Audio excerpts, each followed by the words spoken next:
Las imágenes que veíamos recién son del reciente golpe de Estado en Bolivia, pero no solamente Bolivia. El vecindario de la Argentina, América Latina, parece estar transitando un momento de aceleración histórica. En 2 meses cambiaron las circunstancias en varios países. Bueno, en Chile están a las puertas de una reforma constitucional después de unas protestas sin precedentes. En Uruguay cambió el gobierno. En Colombia hubo 3 paros generales en las últimas 2 semanas. Silvia, Mabel, bueno, esto era inesperado y se produce de repente, parece haber una explosión en distintas direcciones, ¿no? También estamos viendo la situación en Brasil, que es delicada, y bueno, este es el contexto en que va a estar el nuevo gobierno que acaba de inaugurarse, y bueno, veremos qué ocurre, ¿no? Porque la situación es muy dinámica. Sí, un mundo que parece en transición, con estallidos por todos lados, y la duda de qué pasa con las democracias, porque también está Libia, Irán, digamos, en el conjunto, y por otro lado, ¿qué pasa con las democracias? Es una pregunta que se hacen también hacia el interior del nuevo equipo de relaciones exteriores que está por asumir. La pregunta es si hay una erosión de las democracias tal como las conocemos. ¿Qué se hace, no? Sí, lo que parecería es mucho más claro es después de la crisis de 2008 grande del capitalismo a escala global, no ha habido una solución que permitiera estabilizar la situación económica, social y política con un sentido de horizonte. Lo que parece ahora en el medio de una guerra comercial de Trump que le declara la guerra comercial a todos, a China, a Europa, a América Latina. Esas estrategias de gran agresividad sin poderse mediar y procesar están generando realmente una sensación de mucho malestar, de un malestar que los que tienen algo que perder se refugian virulentamente en opciones de derecha, o los que sienten que tienen algo que perder y cómo refugiarse, y los que no están viendo con estallidos, con procesos que no se sabe todavía para dónde van a salir. Bueno, para ayudarnos a entender algunas de las claves de estos cambios rápidos que están ocurriendo, están hoy con nosotros Diego Rau, sociólogo y politólogo, investigador de la realidad latinoamericana. Diego, gracias por venir esta noche a Asuntos Públicos. Y bueno, empecemos primero por el vecindario. Bolivia no solamente es un país limítrofe, sino que además acá viven 1 millón de bolivianos aproximadamente. Estamos muy cerca de Bolivia y seguimos la situación con mucha atención. Ahora hay un gobierno provisional apoyado por los militares. ¿Qué pensás que puede pasar en los próximos meses allí?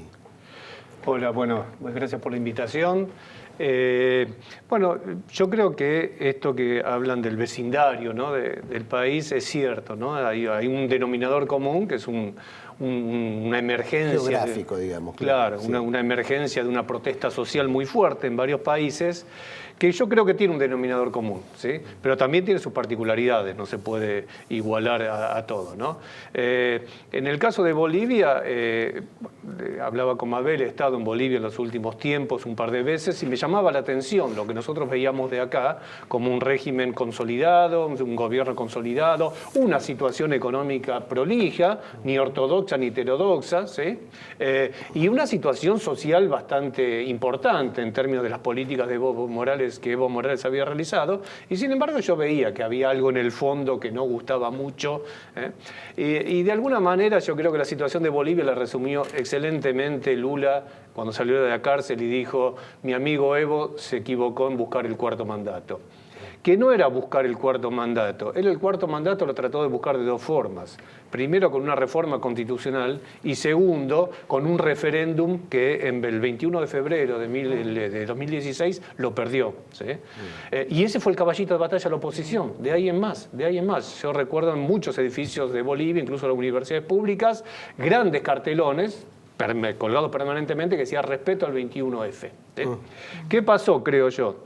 Lo que pasó es que la oposición estaba confiada en que, más allá de ese referéndum que habían negado y rechazado, se podían ganar esas elecciones. Se podían ganar esas elecciones y la mejor manera de desplazar a Evo, ganarle en elecciones democráticas, abiertas, etc. Cuando fue todo el tema de la primera vuelta, que habilitaba el balotaje y el supuesto fraude electoral, ahí la oposición dijo basta.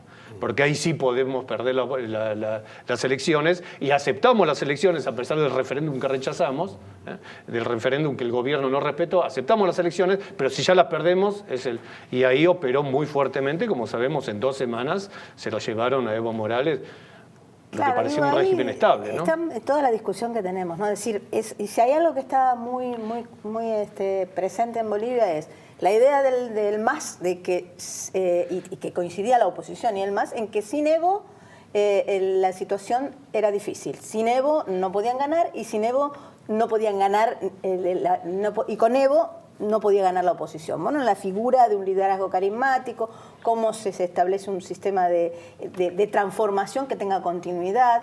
Y esto, la paradoja es la diferencia entre Bolivia, que uno dice Evo se equivoca porque insiste en quedarse, y Evo se equivoca, me parece, porque mira qué pasa con Lula y Dilma, qué pasa con los Kirchner y Scioli, qué pasa con Correa y Lenín Moreno. O sea que la idea era, si sale el liderazgo puede ganar la oposición, y una oposición que vira rápidamente hacia unas estrategias de derecha, no una oposición tranquila dentro del mismo proceso. Y en ese sentido me parece que habría que pensar. El caso de Uruguay es el contrario, es decir, bueno, el Frente Amplio va cambiando sus liderazgos, pero pierde con un liderazgo débil. Sí, bueno, pero, a ver, lo de Evo, llegamos al referéndum y al estiramiento de su postulación. Creo que hay un error previo, error entre comillas, uno no va a decir a semejante liderazgo, que es no haber generado una propia sucesión.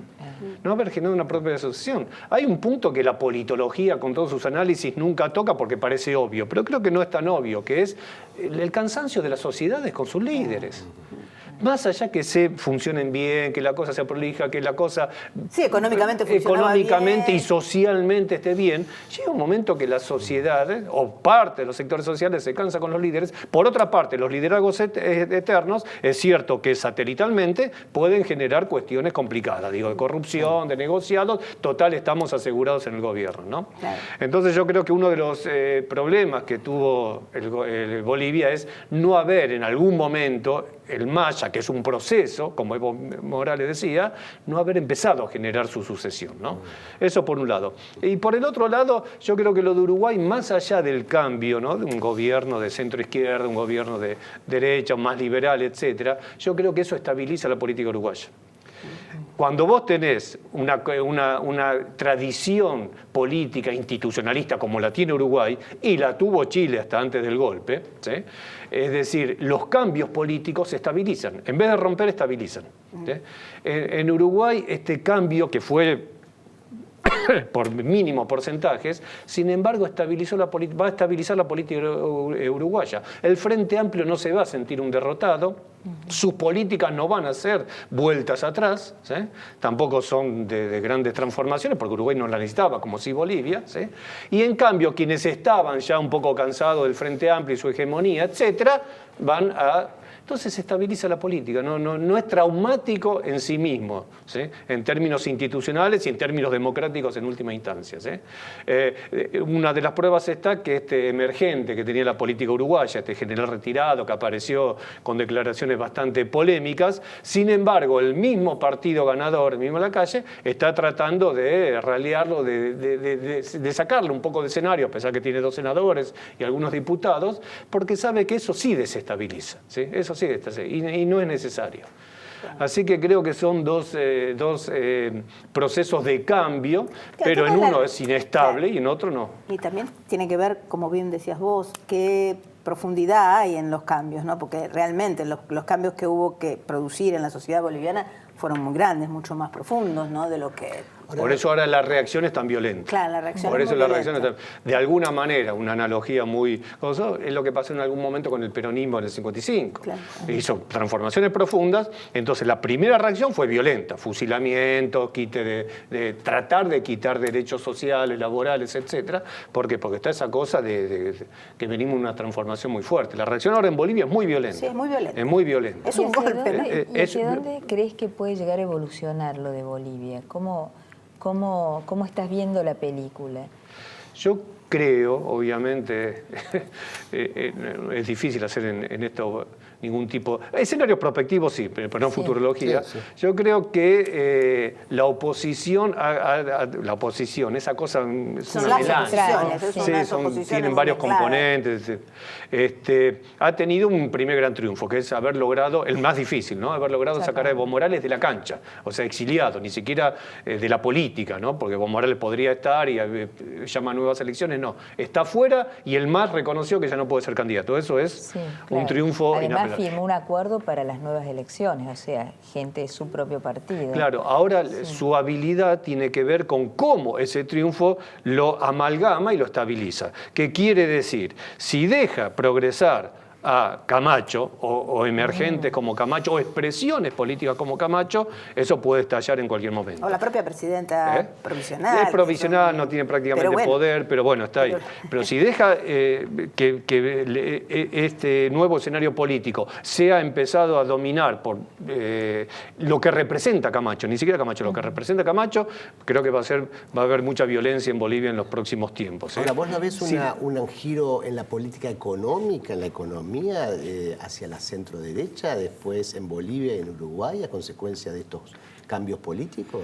La otra vez, antes de las elecciones, le hacían un excelente reportaje a García Linera, donde dijo 2 cosas. Una que me pareció un punto muy importante, y a lo que vas vos, y otro le salió mal, creo que se equivocó. La primera cosa decía Linera, nosotros hicimos una política económica ortodoxa cuando teníamos que ser ortodoxa, control del déficit fiscal, no endeudamiento, no exacerbación del gasto público, y heterodoxa, porque ese era nuestro programa.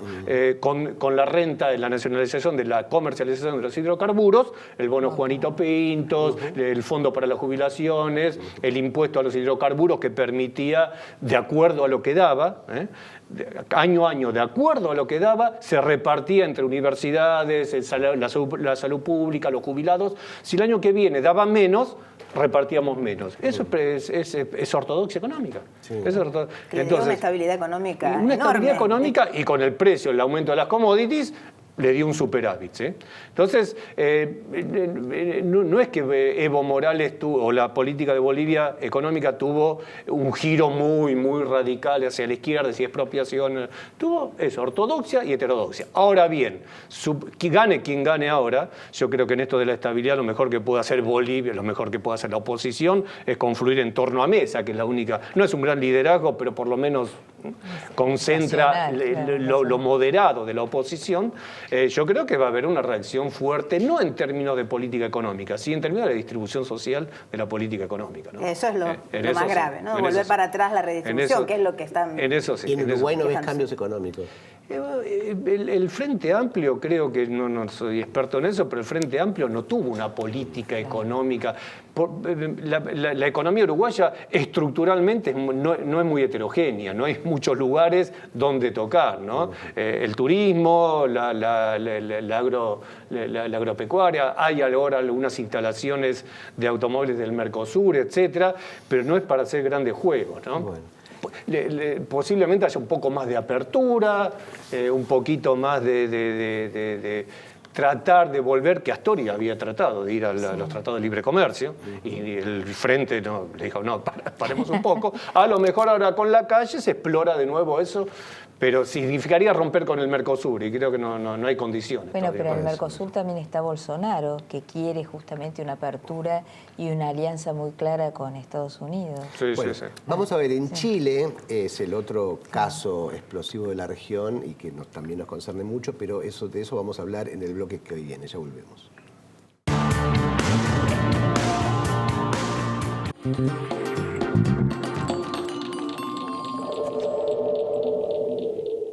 Biogénesis Bagó es una compañía pionera en la elaboración y comercialización de productos veterinarios destinados a asegurar la salud y mejorar la productividad de los rodeos de carne y leche de la región.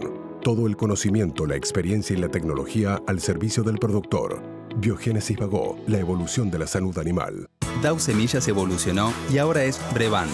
Somos esa respuesta rápida y simple. Somos el distribuidor, nuestro equipo técnico y vos. Brevant, somos nosotros. Latam y vos, juntos, más lejos. Shell Helix Ultra, fabricado a partir del gas natural, con una pureza del 99,5%.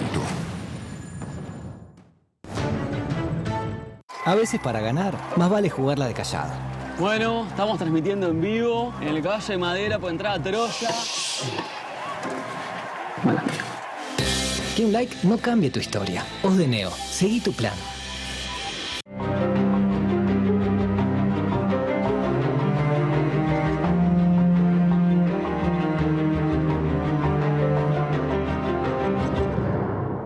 Porque sos de la tierra donde se amasan los sueños.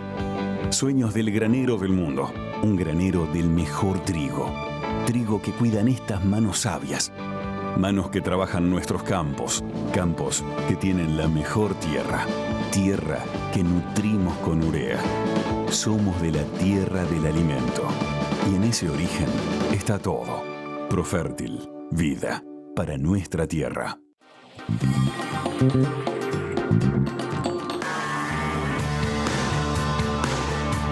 Seguimos en Asuntos Públicos, hoy haciendo foco en el convulsionado escenario latinoamericano con Diego Rau, sociólogo y politólogo, investigador de la política y la economía de la región. Diego, pasamos a Chile, ahora donde, bueno, al revés que en Bolivia, hay un gobierno de centro-derecha que está acorralado por la inédita movilización popular y está a las puertas de una reforma constitucional y están, bueno, empezando de nuevo, ¿no? Hoja en blanco, como dicen allí. ¿Qué puede pasar allí? Bueno, en el bloque anterior hablamos de Bolivia, decía en ese reportaje de Abel García Linera, que dijo una cosa que se equivocó. Lo que dice García Linera, hablando de Bolivia y antes de las elecciones, decía, que es algo que casi es un sentido común, ¿no? Cuando la economía funciona bien, una elección no se pierde. Lo cual en Girón siempre fue así. Ningún gobierno pierde una elección si la economía más o menos funciona bien. En Chile la economía funciona bien. Funciona bien en términos macro. Funciona bien, crece Chile, etcétera. Y pero sin embargo... distribuye muy mal. Claro, y sin embargo tiene una protesta... Para algunos. Una protesta, claro, final. Entonces yo creo que la cuestión de Chile pasa por tres elementos, tres ejes vertebradores. El primero es que definitivamente explotó el corset que dejó el pinochetismo para la transición democrática y después para la democracia. Materializado institucionalmente la Constitución de 1980. Es terrible el corset que significa la Constitución de 1980 para tratar de modificar lo que realmente la gente quiere modificar, la cuestión universitaria, las AFP, el régimen laboral, la salud, etc. Ese es el primer elemento que está en juego en la protesta ahora. Definitivamente, por eso Piñera, que es un gobierno obviamente que viene de la herencia del pinochetismo, luego lo descartaron un poco esa herencia, atinadamente, o sus asesores vieron que por donde hay que empezar sí o sí es por plantear la reforma constitucional, que es lo que está planteándose ahora. El problema es que el gobierno quiere plantearla a través del Parlamento y la oposición dice no, precisamente no en el Parlamento, sino en una asamblea que elija la gente. Y eso nos lleva al segundo punto para entender la cuestión de Chile. Esa protesta que está en la calle no cree en la política, no cree en ese sistema político. Por eso no quiere ni que el Parlamento sea el encargado, aunque reformen la Constitución como quieran, no confían en la política. Ni en los gobiernos que fueron de la concertación, los de Bachelet, los de Frey, y obviamente los gobiernos de derecha de Piñera. No confían en la clase política. Un ejemplo claro de esto fue la famosa rebelión de los pingüinos, ¿se acuerdan? Hace unos cuantos años, donde 2006 y 2011, después explotó en 2011, donde emergieron varios líderes, uno de ellos que venía del Partido Comunista, la famosa Camila Vallejo. Bueno, Camila terminó siendo elegida concejal, luego diputada y ahora es parte del sistema político. Es el ejemplo paradigmático de lo que la gente que está en la calle en Chile, sobre todo jóvenes, rechazan. No creemos en la política. Que esta política no hable más por nosotros. Tenemos que hacer una nueva política. ¿Qué salida hay frente a una situación así, digamos? Claro, y el tercer elemento, creo, sustantivo, es precisamente esto. Lo que se está expresando en Chile no es solo un desconformismo con la política, con la economía, que está en el centro también, sino algo, y esto creo que es otra novedad en toda América Latina, no sé si en el resto de Europa, como estaban diciendo, pero por lo menos en América Latina está en algún lado, que hay una expresión de descontento a partir de la elección de formas de vida. La elección de formas de vida. Con esto me refiero al género, al clima, al ambiente, a la ecología, al sexo, a la sexualidad. Me refiero a todo eso. Y por eso estas expresiones de protesta están básicamente encaradas por gente joven, ¿sí?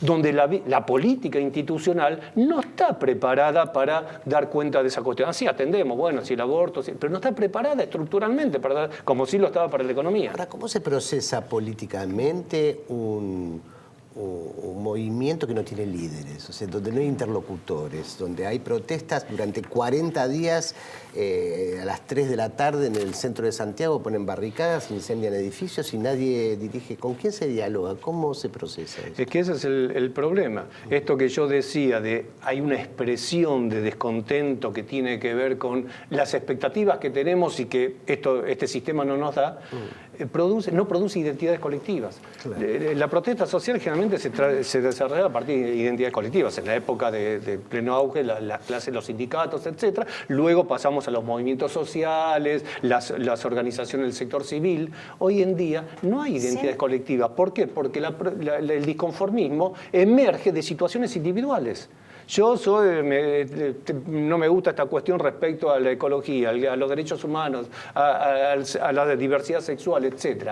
Y entonces, desde mi individualidad me constituyo en un colectivo, que es absolutamente inorgánico. Como vos decís, obviamente no reconoce ningún tipo de liderazgo, simplemente nos juntamos porque estamos de acuerdo que esto nos tiene descontentos. Y así varias cosas. Entonces, precisamente, la situación de Chile es muy complicada, o de otros países, porque no hay liderazgo de un lado, pero tampoco hay demanda. Claro. Tampoco hay demanda. Es más complejo por lo que vienen siendo las expresiones en este sentido. Lo que hay sí es mucha necesidad de volverse a identificar y mirar como recíprocos, ¿no? Porque ese estallido de una sociedad muy individualizada, muy metida en el corset neoliberal, donde cada uno tiene que velar por sí mismo, con demandas muy individuales, había precisamente encorsetado e impedido la expresión colectiva, ¿no? De articulación colectiva. Lo que apareció, y eso hay varios análisis que lo indican, es que al salir a la calle se empezaron a reconocer la gente que lo que te pasa a vos me pasa a mí, me pasa a mí. Lo que hay ahora son, como hubo en la Argentina, asambleas, se llaman cabildos, los cabildos, y se está empezando a discutir, discutir todo de nuevo, y discutir el sentido de la vida, que es lo que estamos planteando, cómo vivimos en estas sociedades, cuál es el sentido de futuro, qué es lo que queremos. Y por eso no hay credibilidad. Incluso el Frente Amplio, que era la tercera fuerza de izquierda que empezó a crujir por haber entrado en ese acuerdo, porque ese acuerdo otra vez vuelve a poner muchos límites. Claro. El acuerdo es discutir para abril, un plebiscito para ver si se vota o no la Constitución y con qué características, para otro. Se están dando un plazo tan largo que hoy el 4% tiene de aprobación Piñera, ¿no? Es algo... Bueno, el otro día veía unos datos, en la última elección, la que ganó Piñera hace un año y pico, votó el 48% del padrón. Claro. El 52% no. Y eso que el régimen pinochetista había dejado un sistema electoral por el cual quienes estaban empadronados a su vez se tenían que inscribir, si no, no podían votar. Cuestión que obviamente quienes no se inscriben, los que viven lejos, los sectores más... Y los que están menos interesados. Eso se reformó. Y así todo, ahora solamente con estar empadronado votás, y así todo en la última elección votó el 48% del padrón. Es un descreimiento absoluto en la política como forma de resolución de los problemas o de las expectativas que cada uno de los chilenos tiene.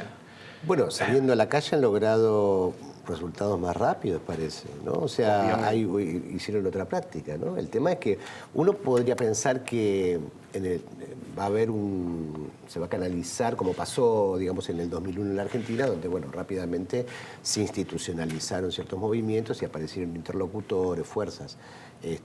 Podría pasar eso en Chile, no sé. Los liderazgos se van a construir, los liderazgos no quedan vacíos, claro. Van a construirse, van a emerger. Es el tiempo en el que están emergiendo. Sí, pero los grupos más violentos, digamos, en los medios se los habla de anarquistas, ni ellos deben saber que ser anarquistas, simplemente están muy enojados. Los grupos más violentos no quieren ningún tipo de liderazgo. Claro. Y por eso la protesta tiene esta forma convulsiva, aparece, desaparece, un día está muy violenta, después 2 días más o menos, ¿no?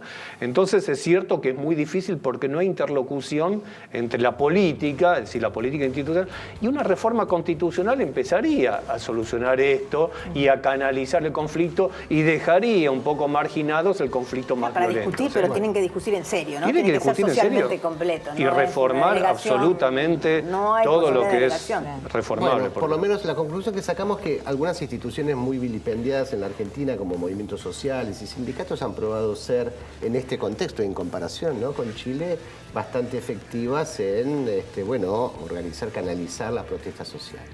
Llegamos al final del programa. Gracias, Diego Rojas, por estar con nosotros. Y a ustedes, esto fue Asuntos Públicos.